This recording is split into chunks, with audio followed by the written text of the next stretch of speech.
Welcome back to the Bargain Bin Podcast, a weekly show on Brayford Radio, with me, Adam. Me, Nick. And me, Jack. And each week we dive into really bad films that you can buy for pretty cheap and tell you if they're worth it or not. This week we're doing... Yeah, they're never worth it. As always, we're keeping up with our theme that this is an international podcast. Jack, still in America. Nick Indeed. has got a broken leg now, so now we can claim for disabilities. And I'm Arabian, so we cover every aspect that you need for a multicultural, multi-ethnicity, multi-diverse show. Probably get an award for that. Yeah. This week's a bit different to every other week. We're doing a load of films. We've got a backlog of a load of films that we've watched and never talked about on the podcast. So we're just going to go through a load of them, quick fire speed. Yeah, this is super backlog week. Yep. We're all backed up and we're going to release it all. Before we get on, Jack, can you give us an inspirational jingle to celebrate our backlog week episode? It's the backlog. Gotta start the backlog. Gotta get it done before the year is done. Da-da. Thank you. Wow, thanks, Jack. Wow, it's not like this is the beginning of the year or anything. Well, we'll start with the first film on our list, and it's thematic because, of course, Jack is in America. It's the YouTube sensation KSI's film, Laid in America. Laid in America, made by and starring KSI and Casper Lee. And it's a tough watch for many, many reasons. Who would have thought YouTubers can't act? I mean... Would have never thought that. It's pretty terrible. It's got some moments, and by that I mean there are bits in it where you remember, hey, this is watchable, my eyes aren't hurting. But it's pretty bad, all the rest of it. Shall I give us a little synopsis of the film? Give us a little synopsis. Because I imagine the two of you can't remember anything. I remember one bit which was a joke, and it was the only time I cracked a smile during the whole film. That is worth it. I think I've written that in the synopsis. Oh, great. Because it's worth it. YouTube's own KSI and Casper Lee are on a study abroad program in America. Their sole purpose of being there is to get laid, and neither of them have achieved any of that via many and many different opportunities. I think there's like a really naff Tinder. No, I remember this. There's like a Tinder combined with limos, and you book limos and there are women in it, and it's really weird. Nick's falling asleep during the description of this film because this film is pretty dark. Anyway, they go on one last night to try and get laid. They get kidnapped by basically a knockoff of Mr. Chow from The Hangover. Yeah. They get drugged in like a Wendy's or like a diner, whatever. So they go to a brothel. Not much happens there. Although something does happen. There's two things that happen there. Number one, there's a dwarf that punches one of them in the doorknob. And there is also a girl that's going to have sex with KSI, I think, and then overdoses and I think passes out on the bed. Oh, I don't remember this. I remember at all. I had to watch a trailer, and I saw that bit in the trailer going, oh yeah, that's the dark bit in the film for no apparent reason. Anyway, they break out of the brothel, still being chased by Mr. Chow knockoff and other lady who drugged him. End up at this cool party for where the bully of the film lives. Again, I'll be amazed if you remember any of this. But anyway, they end up at this party and they're trying to get laid. Trey Zonde's there. Trey Zonde? Trey Zonde's there. Tay-Zonde. Oh, is it Tay? I forget. Chocolate rain. I was about to say, it's just Chocolate Rain Guy. Like, I don't know him as anything else. Chocolate Rain Guy's there for, again, no apparent reason. They might as well have got Fred or something. Oh, God, don't even stop. There's a Fred movie. There are 3 Fred movies. Fred in. Anyway. If we ever review the Fred movie on this podcast, please find me and kill me. We're going to do all 3 of them, though. We're not going to see them as separate films. They are a trilogy. It is like Lord of the Rings. You can't just watch one of them. You've got to watch all 3 of them at once. Like the Alvin and Chipmunks movies. Oh, God. Oh, that too. There's like 4 of them now. Alvin and the Chipmunks, Alvin and the Chipmunks 2, The Squeakquel, Alvin and the Chipmunks Road Chip, and Alvin and the Chipmunks Chipwrecked. Jesus Christ. I stopped watching after Road Chip. I stopped watching after the first one, and I was like 7 when they came out. I saw the second one. I saw the first one in the cinema 3 times. If you want to put us through that torture, why not tell us by emailing us thebargainbinpodcast or thebargainbin@gmail.com and get in touch with us and tell us films we should be watching, your opinions on any films, or just anything about the show. Like, you think it's really dumb that Jack halfway through a podcast would leave to America, making my life incredibly difficult and meaning we have to do these weird dodgy setups to get him to hear us. Also, if you have any opinions on being attacked with a plastic toy bow and arrow and falling down the stairs and breaking your foot, please email in. I need more Let us tips. know your opinions on that. They end up at this party. Trey's on, there's a chocolate rain. Tay's on day. Him too. Not much else goes on. Not much else goes on at that point, apart from we learn that the bully steals KSI's award-winning song because there's a subplot in this thing where KSI writes music. Again, I'm going to be amazed if you remember that. Casper Lee gets off with the girl he's fallen in love with, and KSI has sex with the bully's sister, who turns out to be a cam girl. End of film. I don't remember. Everyone's happy. This. Everyone's happy. They get laid. They get laid in America. So now we've got through the synopsis, which took about 5 minutes to get through. Do you want to hear some interesting facts about Laid in America? Go for it. Angela from The Office is in this. Is she? Yeah, she's the, surrogate mother, because when you go a year abroad, they're like the family they live with. Oh, right. I imagine she regrets that decision completely. This movie has been pirated over 500,000 times. All those 13-year-old KSI stands trying to watch it. Wasn't there a thing with the piracy where KSI was like, stop pirating my film, but then loads of people found screenshots in his old videos of him having like uTorrent and Pirate Bay open? You know Probably. what I say? Absolute power corrupts. Wouldn't Absolutely. surprise me. How long until we get our own film where Jack's played by Jackie Chan? For no reason. I mean, he could play it, but we just get Jackie Chan in to play Jack. Yeah. But we still play each We other. still play. So it's we really play weird. each other. Yeah, I play you. I play you. Yeah. And Yeah. then Jackie Chan plays Jack. But Jack I is prefer Jackie Chan's son, who in the sequel becomes like the new Jack. I prefer if Jack plays himself, I play you and you play me, just to really mess with our that could audience. work, yeah. No, I like that. But can we have Jackie Chan somewhere in this as maybe the antagonist? Maybe Jack has to fight Jackie Chan because he's his evil stepdad. I like that. Jack, you okay with this? Yeah, I'm all good with this. Well, it's been picked up because Universal apparently will make anything because Universal made this film. There are some hidden things about this film, like the budget. I looked around; it's not been disclosed anywhere, or the profits made from this film.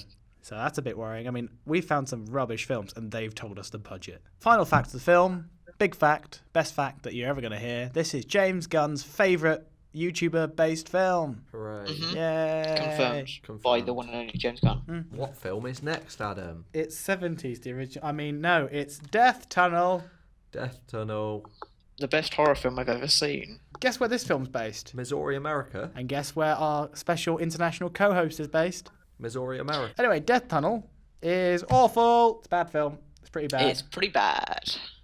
However, I thought it was great. so let me tell you what happened in Death Tunnel. Please tell me what happened. Gather in Death round. Tunnel. Everyone gather round. This podcast is Shuffled going to into be the Adam campfire. reading off synopses Well, you two online just get- because we don't remember the films. Okay, we watched these films about a year now. Probably a year About ago. a year now. And because they're so bad, IMDb don't even have the references to them. So you have to do a little bit of digging. But 5 women get locked in an abandoned hospital where a disease known as the White Plague was once treated in a kind of initiation sorority thing. I guess.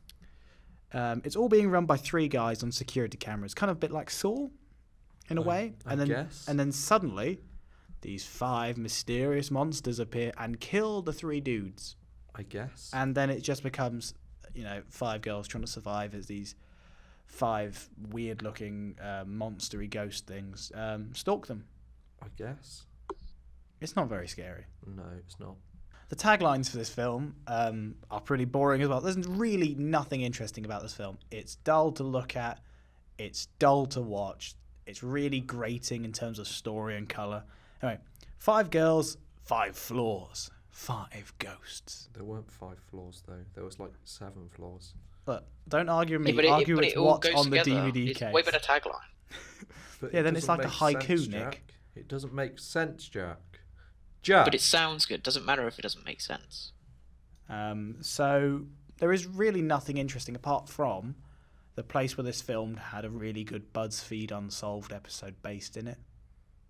That's literally the most interesting thing about this place, is that another show did something better there. The estimated budget was $1.5 million No. dues. Yep. Don't know where that was spent. No. Where did that go? What do you think it is? It's one of those tax loophole things, Oh. allegedly. Oh, it was like an Uwe Boll film. Allegedly, Jack. This is James Gunn's favourite horror film based around the sole principle of transporting dead bodies through some form of tunnel. Makes sense. It's actually a surprisingly big category of films. Yeah. There's some rom-coms in there, but this one is his favourite horror. Are you ready for the third film in the mega backlog film? I am so ready, episode. Adam Dokhan of the Bargain Bin Podcast, Let's at just- Phantom Cheesy on Twitter. Very good. Let's just have a quick refresher of the theme song, Jack. Backlog, go to do your backlog. I think that was slightly different, but we're going to roll with it. Yeah, we'll just roll with that, Jack. The film we're now talking about is Exam. Thriller mystery film that's all set in one room about people locked in a room together. It's really good. It's actually pretty surprisingly decent. I like to think of it as kind of like Lost, where it's really good until the end. Yeah, like the first 2/3 of it was really good, but when it started unraveling and when the mystery started being solved towards the end, it got less good. But it was enjoyable. I still really enjoyed this film. Like the pacing was relatively good, apart from the last third where you just kind of stop caring about all the characters. But yeah, it's a pretty good film. Yeah, it's a pretty good locked room. So, quick rundown. There are 5 people? Five or six. 5, 6 people who go for this mysterious job interview. It's set in the future. There's some future-y things going on, but that's not really important to the story. It's dropped in occasionally, but nothing important. And they're all made to sit down at a desk, and they've got a piece of paper in front of them, a pencil, and all the exam stuff. A guy comes in who is, I think, the guy in Doctor Who played Mr. Moon in the library episode. I could be wrong. I think. Yes, I know what you're talking about. That's for one person who'll go, oh, he's done research, which I haven't. Anyway, so yeah, they get set, it's like, are you ready for your exam? And they're like, okay, let's do an exam. But they're like, if you answer anything wrong, you'll get taken out of the running for the job. So it's kind of interesting. There are like some twists and turns. It's kind of like a puzzle room kind of thing. Kind of like an escape room. That's Yeah, honestly, every time I try and think about this film, I just think of the film that came out last year, the escape room film, and I can't get that out of my head, even though that's a way worse film. That's all I'm thinking about. So, by Britney Spears. I can't remember very much of this actual film. I remember bits of it because, once again, last year. There's some like lateral thinking puzzles you've got to do. Like they try and figure out if the paper that they're supposed to be writing on has any information on it.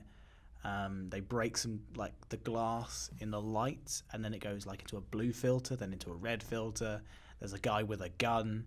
It's all quite cool. It's quite tense, and there's a lot of like backwards and forward between characters, like arguing over like their beliefs and stuff.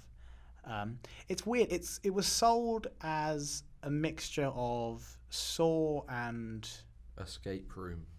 They planned ahead. Anyway, it was banked as that because there's like a clip where they get like a razor blade and they're gonna cut someone's leg or something to prove a point. Oh, would you rather? Yeah, that also came out afterwards. But it's kind of like sold as this like, oh, will they kill each other to get the prize? It's not like that at all in the film. It's one moment, and it's not even that intense for a bit. But there is like there's a shot on the whole finale is them all trying to kill each other. Yeah, but it's not like what they did in the end of what the DVD suggests. Where it's like they had the eye and they were going to cut someone's eye with it. But they don't do that at all in it. What? The back of the DVD case says like, how far would you go to get the perfect job? And there's a razor blade and it's getting close to someone's eye. Are you sure? Yeah. That's the Would You Rather poster. Maybe I've... Yeah, that is the poster. No, for I Would swear You that was the Rather. back of Right, it. I'll check the DVD cover when we get home and I'll prove you wrong for next week's episode. Oh, we'll remember I mean, that. guaranteed that is the poster for Would You Rather, so... Yeah, but what if Would You Rather nicked it from a film that no one saw? Everyone saw this. We saw this. We are everyone. Anyway, Exam, I kind of liked We are it. very diverse. We are. Yeah, we literally cover every demographic. We do. Yeah, Exam, lots of kind of puzzly things, lots of bits going on. I enjoyed it. I thought all the like the characters and the acting really diverse, really fun. There was no one really annoying. There were some really dumb moments. I remember like the rule is you can't leave the room. If you leave the room, you're disqualified. And you think this lady's going to leave, and then she's like, oh, she hasn't. She's actually still got her toe in the room. She's outsmarted you. Ha ha ha. Outsmarted the system. So it's done moments like that, but overall, I think it's one of the more enjoyable films we probably ever watched. Probably. There's not much else more about Exam that I could find. Not much at all. I mean, apart from it being James Gunn's favourite film about standardised testing in a post-apocalyptic environment for jobs. But yeah, that's Exam. Let's give this a score, like we've given all the other ones a score. How many AQA exam papers out of 10 would you give this film? I'd give it a solid 7 AQA exam papers out of 10. Nick, how many weird invigilators walking around you doing your test in those weird white trainers out of 10 would you give it? 6.4, Adam. Adam, how many AdXL exam papers out of 10 would you give it? Break it down. Well, first off, I admire your imaginative skill there. And 2, I'd give it 5.5. Yeah, that's right.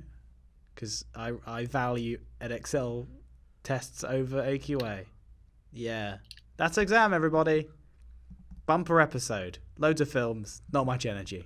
Our next film is a double special. 2 films. One of them's a sequel to the other one. It's in a series. That series is called Cheaper by the Dozen. We're reviewing Cheaper by the Dozen 1 and Cheaper by the Dozen 2, both starring Steve Martin and his 12 kids and his wife. And both of them are terrible. I liked them. The first one's a fun romp. The second one's a fun romp. They're both a fun romp. But together they're awful. Watch them back to back. Try and watch them back to back. You would watch them back to back. Double dare that was you. hard. Double dare you, audience. It's hard to watch them back to back. Ashton Kutcher was in the first one, wasn't he? He was like... Yeah, he just got bullied by the kids. Older daughter's generic love interest. I felt sorry for him. I don't know why. And then suddenly you found out he was a doorknob. And then you couldn't feel sorry for him because he was like, oh, I don't care. You shouldn't go be with your family. It's like, nah, go away, Ashton Kutcher. Go make The Butterfly Effect, that really bad film. Ashton Kutcher's like a... Oh, is that a really bad film? Yeah. I was going to watch it. He's a major good guy now. He quit. No, he's like does loads of work against human trafficking and stuff. Yeah. And sex slaves. He does some really good stuff. But like no one took him seriously because of it, because he was an actor. So he just quit acting to focus on helping people who are Is sex that why you slaves. don't see him anymore? Yeah. Oh, that's really cool. Quit Well done, acting Ashton Kutcher. to help with human trafficking and human rights issues. Good guy, good guy. Good guy. What did you think of Steve Martin's performances throughout these films? It was very Steve Martin-ish. Love a bit of Steve Martin. I can't stand Steve Martin. I like Steve Just Martin. like putting it out there, cannot stand the man. I find him exceptionally annoying to watch. I don't think he can act. Why he keeps on getting acting. And he genuinely is just like someone's dad who is acting in a film and has no previous acting experience. I can't stand him. Well, some people might say the same about you, Jack. How would that make you Yeah, but I feel? don't How would try that to act make you though. feel? Right, Nick, before we move on, can you give me a combined synopsis of Cheaper by the Dozen 1 and 2 as a whole? Okay, a combined synopsis. Steve Martin and his wife have 12 kids. These kids all have different issues which Steve Martin has to sort out and help them with. They all fall out as a family, but in the end they all come together to achieve something, and it's great. Tell me what happens in the second one, Nick.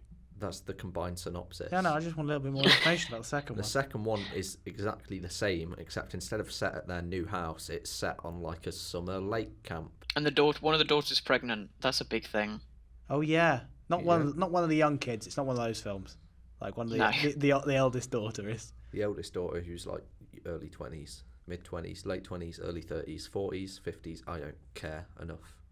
She's in her 50s. She's really old. How old's Steve Martin? Yeah, 72. Is he? Is he? No, I have no clue. Hey Siri, Stop saying things with confidence. Go ahead. how old is Steve Martin? Steve Martin is 73. Oh wow, voice guys, Jesus. So Adam, out of 12 Steve Martin children, how many scores would you give this films? Well, I would give these films 6.5 Steve Martin children's out of 12, and by that I mean we're going to just cut one of them in half. You can pick which one. Maybe the one that's Lizzie McGuire. Just cut her in half. Jack, how many dozens out of 12 would you give these films? I'd give it a 1 out of 12. Not 1 dozen though, because that would give me a 12 out of 12. But just one out of 12, because both of these films combined are terrible. I hate them both. How many pregnant women giving birth on a boat out of 12 would you give this? Just 12 out of 12. I love Cheaper by the Dozen. Steve Martin's my favourite man in the world. I love all his 12 kids, especially the twins. Well, I hope you enjoyed the super bumper episode. Well, I mean, I did, Nick didn't. But I hope you enjoyed us trying to remember films that we haven't watched for an entire year and talk about them. Now we're actually going to move on to an interesting, slightly better segment. But first, Jack, outro theme song for the super bumper episode. Outro theme tune for the super bumper episode. You're going to love next week when we don't do a super bumper episode. And now, because it was the Oscars this week, we're going to have a discussion about that. Jack, intro jingle for the Oscars. It's the Oscars, not a competition of whether your film is good or not, but whether you can pay enough money. So, the Oscars.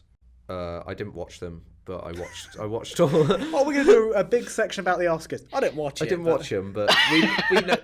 But we can just comment on all the films. Yeah, we don't actually need to see all the speeches and stuff. We know who won. We watched. And Lady Gaga breaks down or something. I don't know. Let's have a quick roundup. Out of all of us, Nick has seen the most Oscar films, I think. I think out of the 8 for Best Picture, I've seen 4 of them. Do you want to just give us a quick rundown of the ones that were and the ones you've seen? So the ones I've seen are Black Panther, Black Klansman, Bohemian Rhapsody, and Roma. Those are the ones I've seen, and the other ones were Green Book, which won Best Picture, The Favourite, A Star Is Born, and Vice. I'd like to say Roma and The Favourite were the favourites to win. I watched Roma last week. Technically and directorially, it's amazing and stunning visually, but in terms of a story and a narrative, and in terms of caring, it was awful.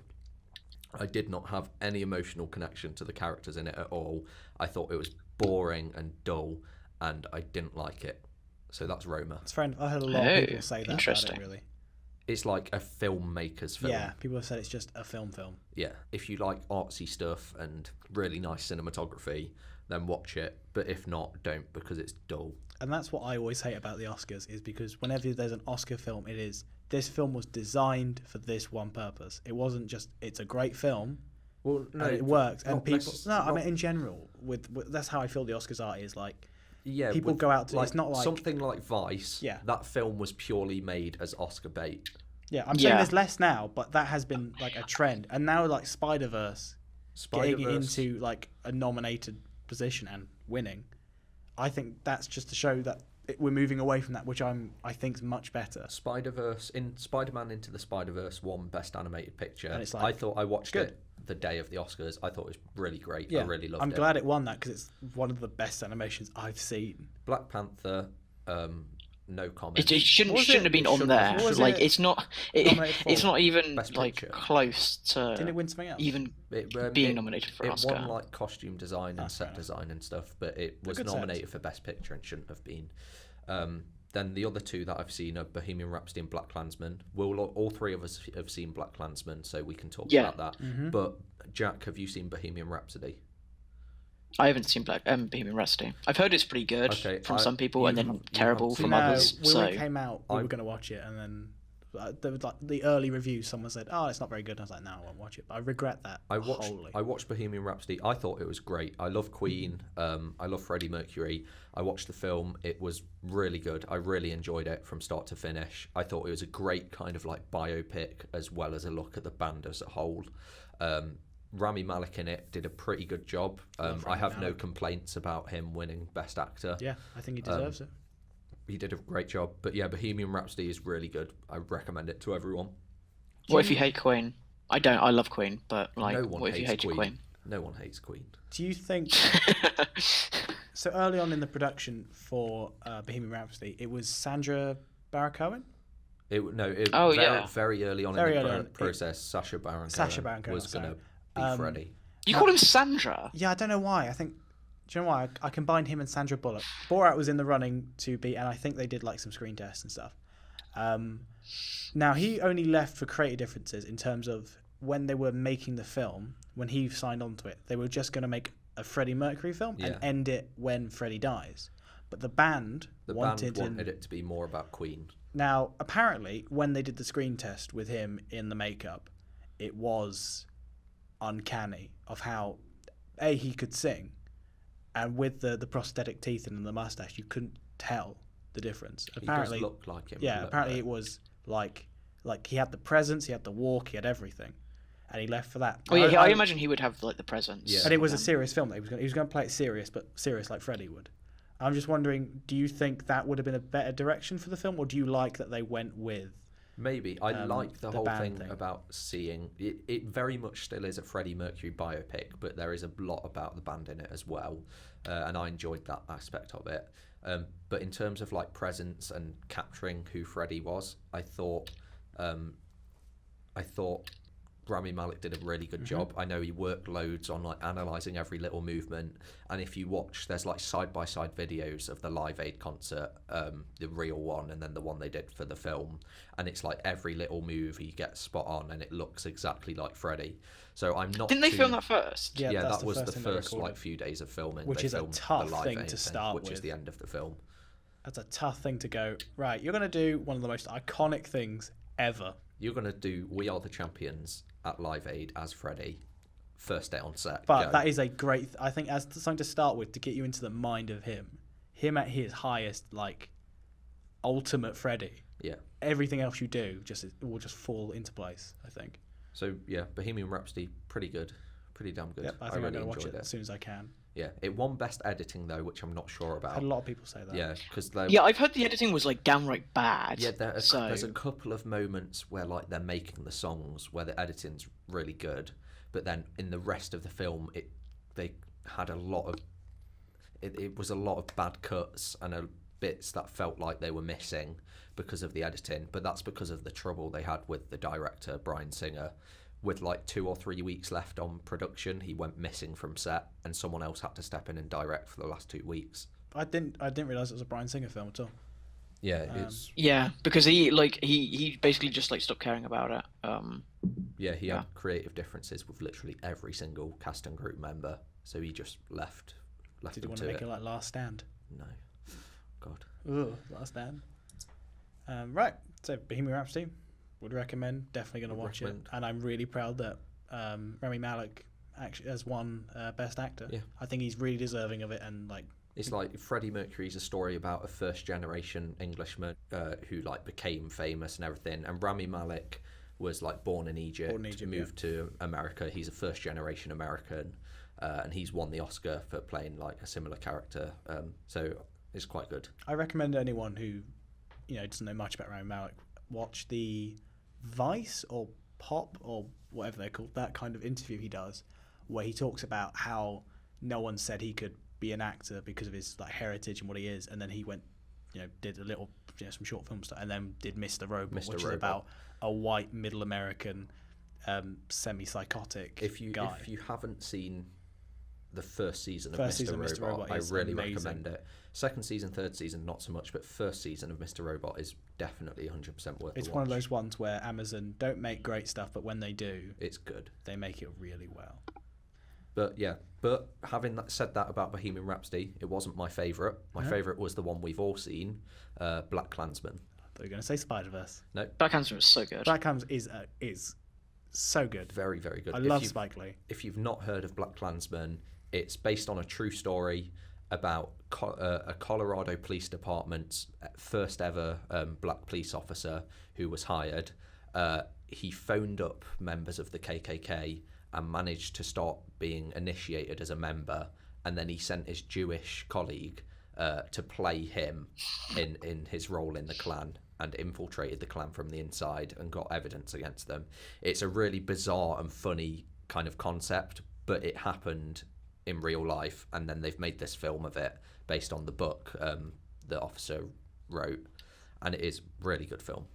It's an amazing, like, if you were to pitch this idea, people would think you're mental, because like, that would never work, because none of this makes sense. But the idea that this happened, and the dedication that went into it, and all the work that the officers had to do to become each other, and they show a little bit of that at the beginning of the film, where Adam Driver's character is trying to learn to speak like Ron Starworth, who is played by John David Washington. They're trying to like learn how to sound like each other, which I thought was a really nice scene, because that's something you wouldn't even think about. Was obviously he's playing a white guy on the phone, the white guy's got to sound like the black guy a little bit. Yeah. And it works so well. It's charming. When it wants to be funny, it's funny, but it's not like laugh out loud funny. It was funny, but not laugh out loud funny. It's that weird yeah. in between which you want from a nice kind of film like this. And then it had some like horrifying moments in it as well. When it goes dark, it works. It's just there's in a your face. focus on Birth of a Nation.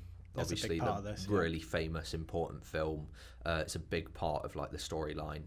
Big part of what the Klan are doing. It's what brought the Klan back. Yeah, and it's kind of shocking. The ending scenes, especially, they used spoilers for Black Klansman, but do go watch it. Right at the end, after the film has ended, before the credits, there's footage of the like Black Lives Matter protests and footage of the woman being hit by a car of someone who drove into the protests, and it is very powerful. And it has a really important message. This film. It's super. I do love what they did for that moment, where it's just at the very end of the film. The film's ended, so you can theoretically, this is the end of the film. But this is what the film is about. It's this nice little after note, and they do intercut stuff with Trump speeches, with the head of the Klan's speeches at the same time. David Duke, and they talk about the rhetoric. I think it's David Duke. David Duke. And they talk I think about that's his name. the parallels between what they're saying and how it's kind of leading to what this film was trying to, at the time was trying to stop. It's really, really powerful. Genuinely, just like you're sitting on the edge of your seat, just like. There are some interesting things about this film, which I will mention. It is produced by Jordan Peele of Key and Peele fame, and cool. of the guy who wrote and directed Get Out 2 years ago. Talking of which, his new film coming up, Us, looks incredible. It does look good. So yeah, Jordan Peele was producing this film. He was writing the screenplay, and he asked Spike Lee to direct it. And Spike Lee said, "Yeah, as long as I can draw parallels to today's world and like make it relevant." And I'm glad Jordan they Peele chose was like, Spike Lee as a director. Spike Lee as a Malcolm X director being, is like a his perfect echelon. choice for it. And then another thing, Topher Grace, who played the head of the Klan, he got majorly depressed playing the head of the Klan. He like really didn't like it, and afterwards, as a personal project, as like a catharsism thing, he re-edited the Hobbit trilogy into one film to make it good, as his like catharsis end of the shooting process. Kind of like the Phantom edit. Yeah, to like de-stress and get all the bad feelings out of him that he got from doing this movie. As in, he was playing David Duke or the head of the sub-clan. David Duke. Oh, okay. Yeah, he's Venom from Spider-Man 3. Topher Grace. Oh yeah, he's really really good. Every actor in this is amazing. I love Adam Driver. Adam Driver. I Right. think he's become like my favorite actor of this crop of actors. I want to say. I get what you said. After like my first introduction was in Star Wars, and I thought this is like really he's different. He was like it's like in Star Wars where every actor is like he stood out. Damn, he's a good actor. And he's playing quite a difficult role. He's playing a new Vader. He shouldn't be wasted in Star Wars almost. And then I don't know if many people saw Lucky Logan or Logan Lucky. I can't remember which way around it is. Which is Ocean's 11 set in the Deep South, and that's really fun. And it's him playing like a fun role. You can tell he's having fun in that, and I just think he nails anything he does. He's got a new film coming out as well that I can't remember the name. I saw the trailer for it, and again he looks, I don't know what it is. He just does everything. He's so good. John David Washington, really good as the lead cool. role. I really like the whole style of it as well. Obviously set in the 70s, all the hairdos. It's really really I cool. loved his big afro that he had. It was really cool. I love the fashion as well. Like he always made the joke of like, whenever they wanted him to be a black guy, he would just super dress up for it. Yeah. Like the necklace stuff. Like there's a point in the film where, because there is a cop he's not corrupt, he's just a racist. Yeah. Throughout the film, he gets Ron Starwood to be like the protection decal for the head of the Klan as a kind of I'm going to get back at this black guy for being in the precinct or whatever.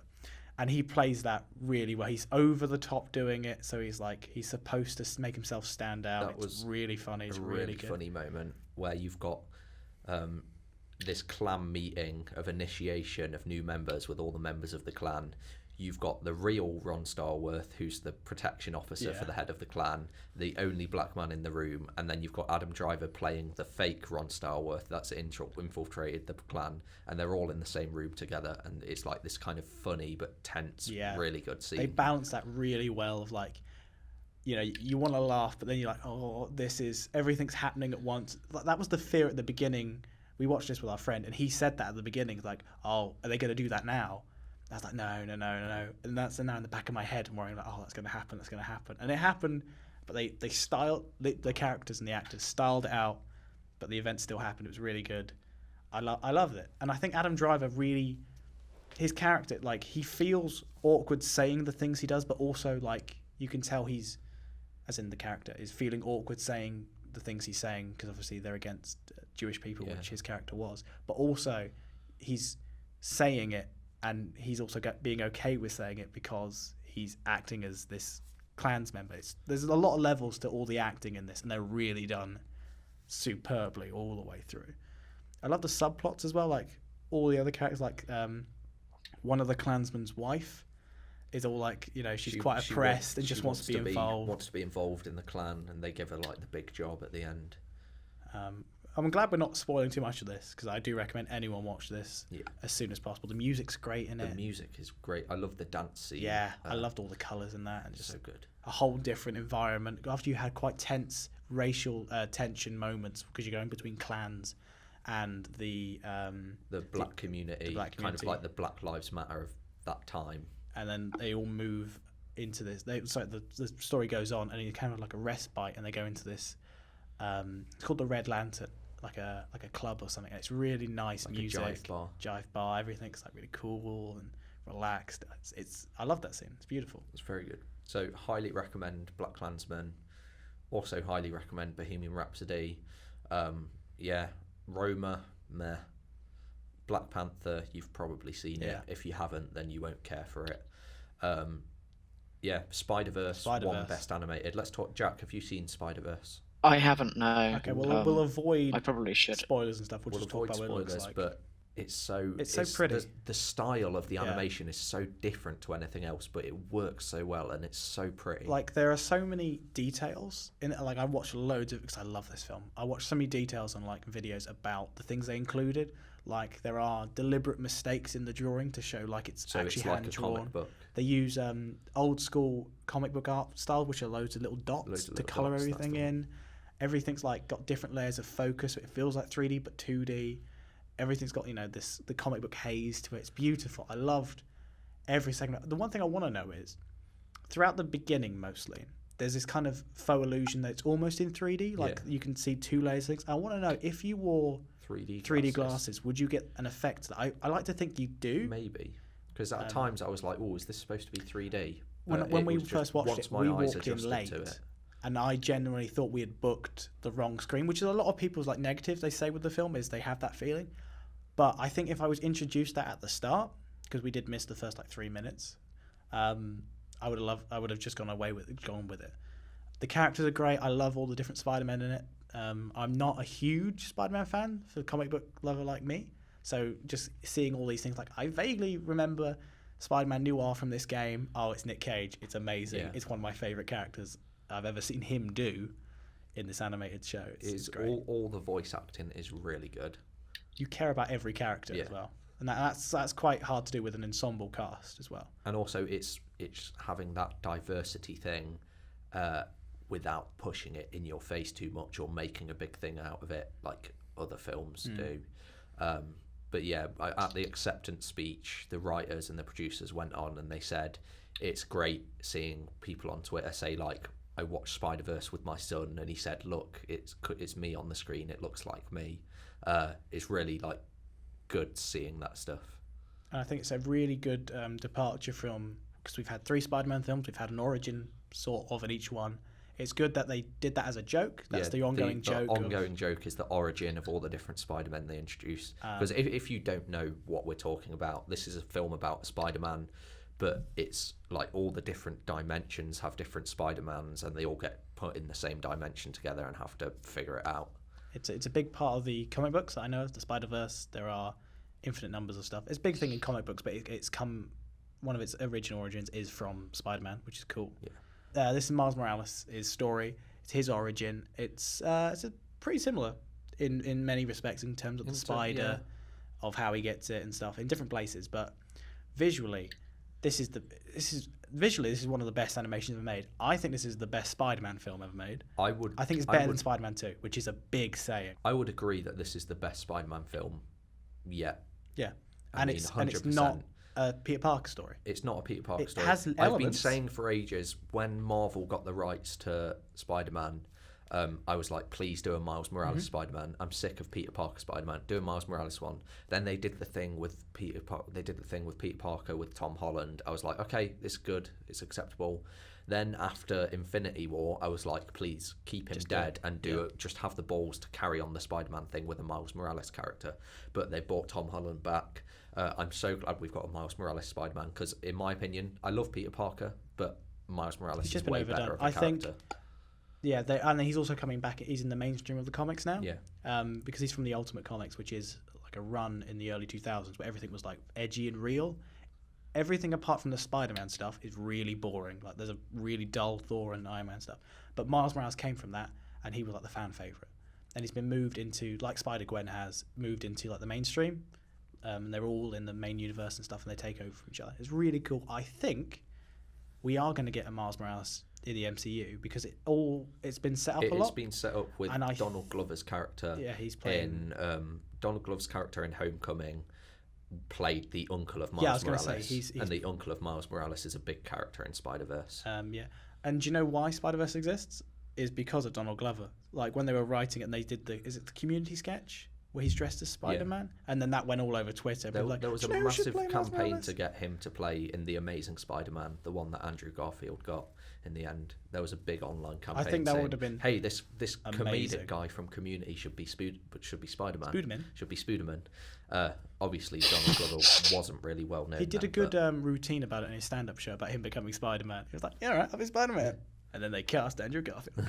But I hope we get a live-action version. They are in talks to make a sequel, which I am really excited for because more of this. There's talks either to have a sequel to this or to turn it into like a TV show. But it's not like a long-running one. It's a 10-episode one, and they're like, we're going to do 10. That would be my gripe with it. It'd be if they turned it into just superhero animated TV show, then it would lose all its charm. From the rough rumours I've heard, it's going to kind of be a lock 10, 13 episodes. Each one will be either Morales or maybe like specials with the other Spider-Men, like a noir special. Ooh. And it will be like a different villain each time. Ooh, so you get to see like, what would Shocker look like in this? I like the villains. Yeah, the villains are really cool. There's kind of like a shock twist moment where it reveals one of the villains. And that's another thing which is done really well is that's actually laid the groundwork throughout the entire film. There's loads of references to it. Unless you look back, you don't see it. I've just realised which one you're talking about. I'm talking about the other one. You're talking. Oh yeah, there's two. I was talking about that one. I'm talking about that one too. Oh right, and then that we both realised the other one while we were talking about that one. That's really good. I think Kingpin as a villain, Wilson Fisk. He's done really well in Daredevil. He's done really good in Daredevil. He's amazing. Sorry, the TV version of Daredevil, not the film version. And he's great in this as well. I like how when he moves forward into frame, the whole frame goes black and you just see his face. He's got a tiny face. He's supposed to be, his shoulders are supposed to be so broad it blocks the screen. I really hope the actor who's playing Wilson Fisk in the now cancelled Daredevil does show up to punch Tom Holland. Because at some point he is huge, and Tom Holland is so small. Vincent D'Onofrio, I think his name is. Yeah, that name does ring a bell. From Full Metal Jacket. He is. Pyle. Oh, is that him? Gomer Pyle. Yeah. Now you said that. Yeah. Yes. He looks exactly like him. Yeah. I think a live action Kingpin, he's perfect, and that. But this Kingpin is just huge. I think the closest you're ever going to get to. That's a comic book. That's the film. They're the same thing. Yeah. He's huge. When he hits people, he destroys buildings and stuff. It's ridiculous. It's beautiful, this film. But yeah, the villains in this are all good. And allegedly, for the sequel, we're gonna get. They said we're gonna try and do a classic Spider-Man, and everyone's thinking Venom, a proper Venom. Proper Venom. Not Venom the film, which did really well for no apparent reason. They're gonna. Do you know they're gonna make there are 2 sequels coming off the Venom film? Oh God. Which one would you like to hear? Would you like to hear the one which has got James Gunn's least favourite actor in it, or the other one? Both. Okay, so the one with James Gunn's least favourite actor, Which is Jared Leto. Jared Leto, is going to play. It's going to be in the Morbius film, which is it's just a vampire in the Marvel universe. And again, trouble is with Morbius, really heavily connected to all the other superheroes, like Venom is. So it's going to be one of those ones where they can't mention anything, but here's Morbius, and they're also going to be doing Kraven the Hunter. Now, unless you know Spider-Man stuff, he's kind of semi-obscure. He is basically like a big huntsman, and he hunts big game and stuff, and his whole drive is to hunt Spider-Man because he's an animal and he's a man, the hardest, deadliest catch of them all. Deadliest catch. And there's ongoing feuds where sometimes they work together, sometimes Kraven is trying to kill him. There's been stories where he has killed him and he's come back, and it's been this kind of cool thing. But like I say, big intrinsic part of Spider-Man is Kraven. Kraven needs Spider-Man. And so the only logic is that Kraven is going to be in the sequel for Venom. I think that's been confirmed. And he's going to hunt Venom, which is kind of a cool twist. Kind of. But again, it's supposed to be Spider-Man. I don't think it's going to work very well. And I'm really worried. I feel like Kevin Feige in that interview where the head of Sony went, and maybe it'll be in the DCU. And then they cut the interview and they came back and she was like, it's definitely not going to be in the MCU. And Kevin Feige was like, why would you say that? People are recording this. So yeah, Spider-Verse, amazing film. Spider-Verse, go Loved watch it. Nick Cage, one of my favourite moments in this is just where he's got a Rubik's Cube. Rubik's It's Cube. really cute. It's so good. He's a very cute character. Love all the moments. The Aunt May, done really well in this. We've not seen a good Aunt May since Spider-Man 2. No, And I liked how Mary Jane is not a big feature of this. she's not at all. No. Which is good to kind of move away from that because we're getting a lot of repeats of that. Yeah. But I thought it was really Plus, good. isn't Gwen Stacy like way more of a character in the comics? I swear it like Mary Jane is his kind of secondary love interest when Gwen Stacy dies. Yeah. Gwen Stacy was the original, and after she dies, there's a few like, oh, I'm sad, and then, hey, have you met your next door? No, I think she's Aunt May's some weird relation or like friend of a friend. Yeah, and something like that. she has like, you hit the jackpot, Tiger, which is a famous moment, but Gwen Stacy is the OG.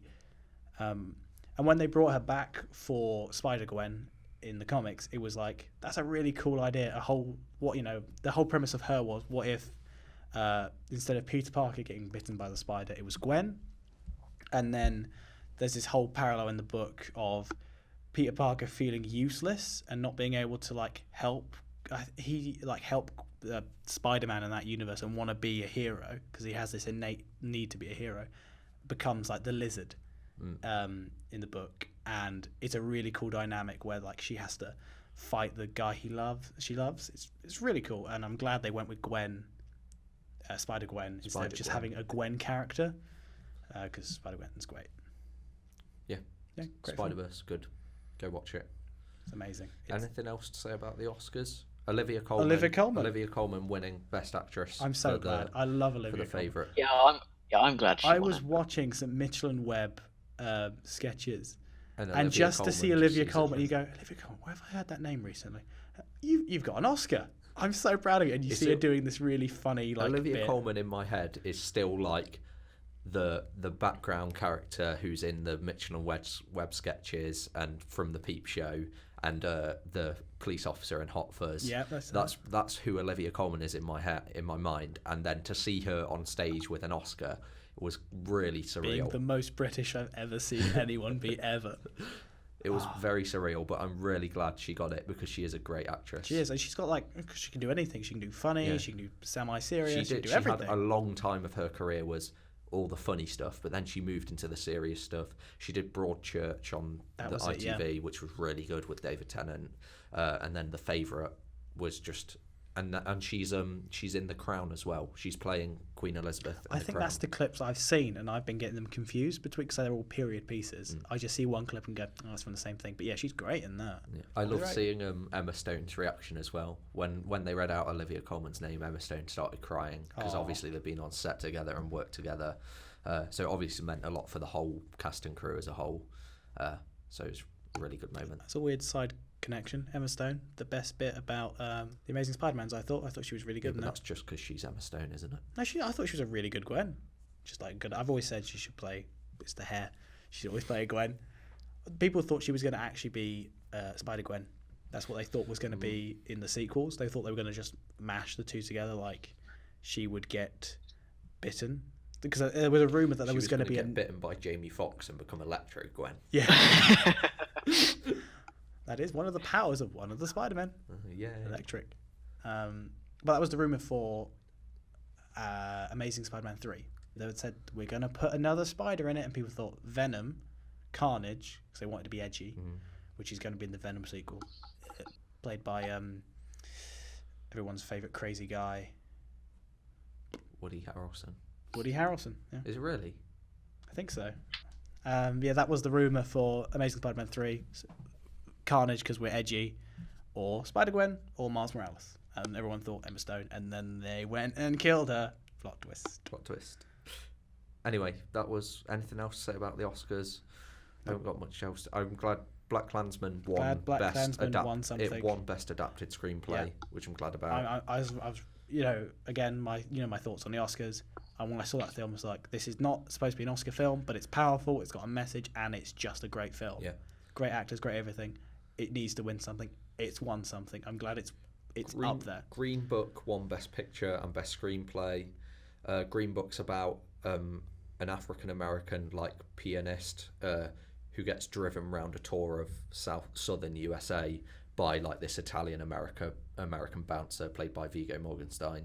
So it's kind of like a story about the racism in the South, and then the friendship between this musician and his driver, and how that progresses. It looks pretty good. I haven't seen it myself, but it won Best Picture, which was a massive shock because everyone thought it was going to be Roma or The Favourite. Roma did win Best Director. Alfonso Cuarón made Children of Men, which we all really like. And he also won Best Cinematography as well, which is fair enough because, as I said, Roma looks amazing and technically is amazing. Story. It's just dull. Okay. Unless you want me to talk about why Lego Movie 2 is great but not as good as the first one, or why AI is the worst film I've ever watched. AI? Yeah, AI is a Steven Spielberg film from the early 2000s, about 2002, which is about... Yeah, that's what I thought. That's why I was like, what? Yeah, it's awful. It's stone cold awful. It's got these really dumb time jumps in it. It's basically a remake of Pinocchio, but done awfully. There are some really horrifying moments in it, but apart from that, it's just really dull. The message in it has been done hundreds of times, but better, like Pinocchio. And the bit at the end, I'm going to spoil it. I don't care if this goes in. I just want to tell someone how dumb this is. The ending is, who's the guy with a very feminine name who played the new Pope? Watson in Sherlock. Jude Law. Jude Law. Jude Law's character is Jude Law? Jude Law's character is a robot gigolo. Jude Law. Anyway, Jude Law. at the very end of the film, Jude Law has helped the guy from The Sixth Sense, the kid. Macaulay Culkin. He's helped Macaulay Culkin, who is a robot kid who can feel love. I'm just going with it now because I hate this film and I want everyone to know how much I hate it. They go to the end of this. They go to the end of New York, which has been flooded underwater. They go to the end of New York, where it's all been flooded underwater, and they try to look for this amusement park, which has got the blue fairy in it, which is a bit from Pinocchio, which turns him into a real boy. Apparently, I'm a real boy. Yeah, it's just a statue. Gigolo Joe, which is the name of the character, is pulled by a giant magnet and sends Macaulay Culkin and his little police car that can swim and fly and stuff underwater, so they can see the blue fairy. And he's submerged under the water. I have no idea what you're talking about. Yeah, honestly, right, imagine this, right? It doesn't make any sense. And this is where it gets even weirder, right? He's sitting in this futuristic space police car like the one in Blade Runner, which is underwater now. And then there's a teddy bear next to him that's sentient, right? That's basically like his conscience, Jiminy Cricket. And then suddenly, underwater, the Ferris wheel falls down, collapses round them. And so the kid robot, Macaulay Culkin from Sixth Sense, is looking at the statue of this blue fairy and then freezes, like the whole thing freezes, because like 2,000 years later he's frozen a block of ice. And then these future robots, who look a bit like aliens, come rescue him, thaw him out, and he relives his dream of his mother, who he was adopted to because he's a robot, to replace their son, is recreated in a program where Adam, they can finally stop say goodnight talking. to each other. It's so bad. Adam, People need to stop know about this talking. film. None of this is going in. Stop Jesus, talking. It's so it sounds bad. Jesus Christ. You were just car, teddy bear, Macaulay Culkin, water, fairy, dream, alien, robot, Jude Law. That's all I heard. Yeah, that's all that happens. It's I so completely bad. zoned out. I wasn't listening to any It's of that. so bad. I had to watch it. Okay. I stayed up to watch it. Okay. Don't know what I've seen. It's okay, Adam. Adam, it's okay. So that was the Bargain Bin podcast for this week. I've been Nick. I've been Adam. And I've been Jack. Hope you enjoyed the bumper episode and our discussion about the Oscars.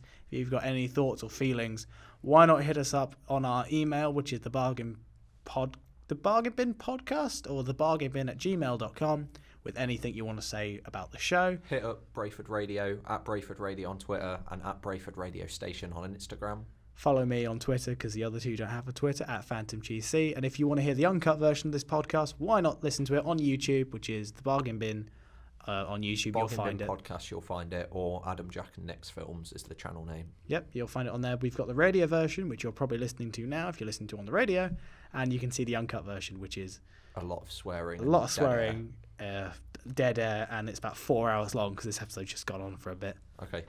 Bye. Bye, guys. See you next week. Say bye, Jack. Bye.